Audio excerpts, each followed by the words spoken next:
Eu quero começar com um vídeo. O Christian Costa mandou esse vídeo pra gente e depois a gente vai falar um pouco mais sobre esse caso que até dá um certo nó na garganta desse autista. A brasileira é um pouco. Não tá sendo bom, né? Mas tá certo, tá certo. Era bom se tirasse, né? Paz. Ela é uma mulher. De vez em quando machuca. Aí eu falei, De vez em quando. Aí perde um pouco a perna, né? Mas, assim. Vamos ver o que eles resolvem. É como eu disse, né? Dá um nó na garganta, Fabi. É um vídeo que machuca, né? Porque esse rapaz, esse homem, ele não é um traficante de drogas, ele não é um estuprador, ele não é um homicida, ele não foi condenado por latrocínio, né? O roubo seguido de morte. Não, ele estava lá naquela tarde protestando contra o triunfo da indecência que aconteceu na eleição de 2022, uma quadrilha que voltou à cena do crime e caso alguém queira punir, então punam Geraldo Alckmin, é dele a frase, do vice-presidente. Ele resolveu ir na garupa para Brasília com essa quadrilha. Pois bem, e aí a esse grupo surgiram estúpidos que cometeram crimes de vandalismo. Essas pessoas deveriam ter sido identificadas com a devida materialidade, essas pessoas deveriam ter a conduta individualizada e pagar pelo simples fato, eu estou adjetivando, pode retirar essa, vamos falar melhor, pelo fato de terem quebrado alguma coisa. Quebradeira, como Brasília já assistiu, infelizmente, muitas vezes. Sem terra, por exemplo, já viraram um carro na frente da Câmara dos Deputados e um dos agentes de segurança naquela época, eu me recordo, porque eu estava lá dentro, eu assisti tudo isso. Foi levado em estado gravíssimo por conta de uma pancada na cabeça para um hospital. Queremos que qualquer cena lamentável como essa se repita? Jamais. Condenamos? Condenamos. Mas falar em ameaça à democracia, atentado ao Estado Democrático de Direito, inclusive com o bis in idem, né? Com muitas vezes golpe de Estado e atentado violento ao Estado Democrático, eu acho que já chegou a hora do Brasil ser levado a sério, do Brasil passar essa história limpo. Se houve, em algum momento, um golpe de Estado, uma tentativa de golpe de Estado, que isso seja esclarecido, não com esse relatório hollywoodiano ruim de mais de 800 páginas produzido pela Polícia Federal. Esse daí não cola. Esse não vai ter jeito. Ninguém vai engolir a ideia de que o Brasil poderia ter sofrido... O Brasil que tem 8 milhões e meio de quilômetros quadrados, dimensões continentais, 27 estados, que o Brasil poderia ter sofrido um golpe com um agente que perdeu um táxi. Falei agora há pouco, até num tom de deboche, mas é verdade. O que será que ele carregava que ele não conseguiu pegar um táxi, uma bazuca? Estava andando com uma bazuca na asa sul, na asa norte, por isso ele não conseguiu entrar num táxi. Não tinha Uber? Não, né? É difícil pegar táxi em Brasília? Fala sério, né? Ou um Fiat Palio que foi de Goiânia a Brasília. Você vai fazer um golpe de Estado com um Palio? Acho que não também, né? Onde é que estava a quartelada?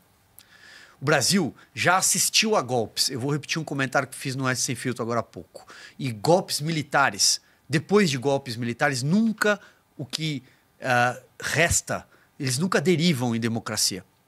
A própria proclamação da República foi um golpe militar, 1889, 15 de novembro. Getúlio Vargas praticou um golpe quando impediu, né? Júlio Prestes, quando demoveu, destituiu Washington Luiz, em 1930, isso durou 15 anos. Isso tudo foi golpe. Não houve democracia depois. E o que eles estão dizendo é que nós temos uma democracia vigente. Então não teve golpe no Brasil. Mas houve a preparação de um golpe? Bom, isso sequer é crime, segundo a nossa legislação. Mas se houve um grupo de aloprados que avançou nesse sentido, que avançou o sinal, que eles sejam identificados e punidos. Mas não com essas conversas mequetrefes de WhatsApp que estão sendo exibidas. O Brasil precisa ser levado a sério. E o único caminho para que esse país retome a normalidade institucional, e digo isso nos primeiros dias do ano, é o Estado de Direito, é a lei. Não há outro caminho senão a lei, senão a nossa Constituição. É preciso encerrar logo esses inquéritos absurdos, sem dupla jurisdição. O inquérito onde as pessoas não têm direito de defesa, porque ali não é o juízo de direito. Ele não é o juiz. É impossível que um ministro do Supremo conduza 21 inquéritos simultaneamente no Supremo Tribunal Federal. Então, vamos colocar o Brasil nos trilhos do futuro. Mas o Supremo Tribunal Federal precisa parecer confiável para a população brasileira. Do contrário, e aí, de novo, não sou eu que estou falando, são as pesquisas que eles tanto acreditam, desses jornais que eles leem, e eles falam com esses jornalistas, dão entrevistas dia sim e dia também. Esses jornais trazem pesquisas dizendo que a população brasileira não confia e que entende que o Supremo Tribunal Federal não tem credibilidade porque tem lado. Se é uma corte imparcial, é como a mulher de César, né? Não adianta, é preciso parecer. Fabi. Pois é, já começamos com esse tema que muito nos incomoda. Incomoda quem tem noção um pouquinho de ética, um pouquinho do direito, um pouquinho de justiça. Não precisa ser um grande estudioso civilizado, né?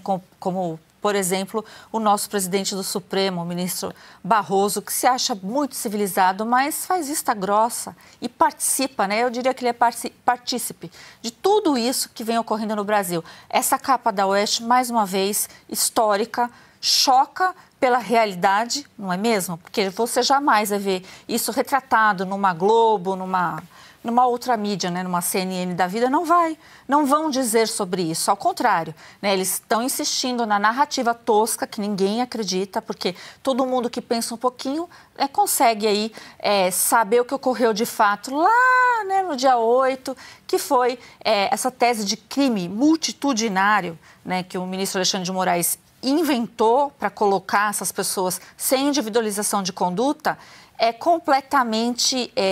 a gente não tem nem mais adjetivo para falar, sabe? Mas, assim, já foi usada, mas para o contrário, né? Para inocentar pessoas, por exemplo, de torcidas, né? De times de futebol, quando você tem aquela... que você não consegue individualizar. E é o que aconteceu também, né? Embora nós saibamos que teria como individualizar, sim, com a liberação de algumas câmeras, não é mesmo? Porque tinha lá vigente um contrato, são prédios filmados, então a gente viu, né? Todo mundo acompanhou, teve gente que não só não participou, como estava lá não quebra, como estava lá varrendo cacos de vidro. Essas pessoas, você acha justo, né? Seria completamente normal colocar essas pessoas no mesmo balaio daqueles que realmente foram violentos? E foram, né? Então, se separa ali um pequeno grupo e deveria ter sua conduta individualizada. Todo mundo já sabe disso, mas é estranho porque parece que todo mundo fica apostando na autocontenção do Supremo. Eles já disseram, isso não vai acontecer, gente. Não vai. Aquela história, parece clickbait. Olha, o ministro Alexandre de Moraes sentiu. Olha, o ministro Alexandre de Moraes está preocupado, está colheiras. Gente, isso não é a realidade. Então, vocês têm que ficar aqui no Oeste mesmo para saber a realidade. Reportagem do Christian Costa, por exemplo, mostra uma realidade que ninguém quis olhar. Ninguém quis olhar para essas pessoas. São seres humanos. E muito diferente do que as outras emissoras ficam defendendo dia, noite e dia, que aí sim, né, o Silvio falou aqui na abertura, de latrocidas, de homicidas. Para mim, latrocínio é o crime mais covarde que existe, né? Que para a pessoa, para assaltar, para querer um bem, ela mata, né? Mas esses aí são bem tratados, tanto pela justiça, têm acesso ao devido processo legal. E traficantes, então? Nossa, traficantes têm direito a todos os recursos, né? Saem pela porta da frente. Então, a impressão que dá é só a impressão que, se você for um criminoso de verdade, né, que causa grande perigo à sociedade, pode ser que você passe aí, né, bonito e vire até presidente do Brasil novamente, mesmo depois de tantos fatos trazidos à tona, né? Ou fique aí querendo soltar as pessoas que estão presas, né? Que aí é o nosso ministro, querido ministro, eu chamo ele de Levantrevas, não vou alisar, continua sendo, né? Levantrevas, o Lewandowski, porque ele carrega isso e a gente está muito preocupado, né, com a situação do Brasil e a questão de segurança pública que deveriam enfrentar, não. Quando vão discutir, discutem o quê? Ai, vamos fazer um ato para enaltecer o perigo que foi o 8 de janeiro. Não, gente, o perigo está todo dia na sua frente, na minha frente. Primeiro, por essa mídia que não te diz a verdade. E segundo, que qualquer lugar do Brasil está correndo risco de vida, né? Simplesmente por existir. Porque os bandidos estão à solta, eles são mimados pelo sistema. E a gente que paga imposto, que o Caute sempre fala, pague seus impostos em dia. Meu Deus, esse ano de 2025, realmente vai ficar pesado isso. Então, a gente tem o dever de cobrar daqueles que são funcionários públicos. Viu, queridos 11 ministros? Vocês são funcionários públicos.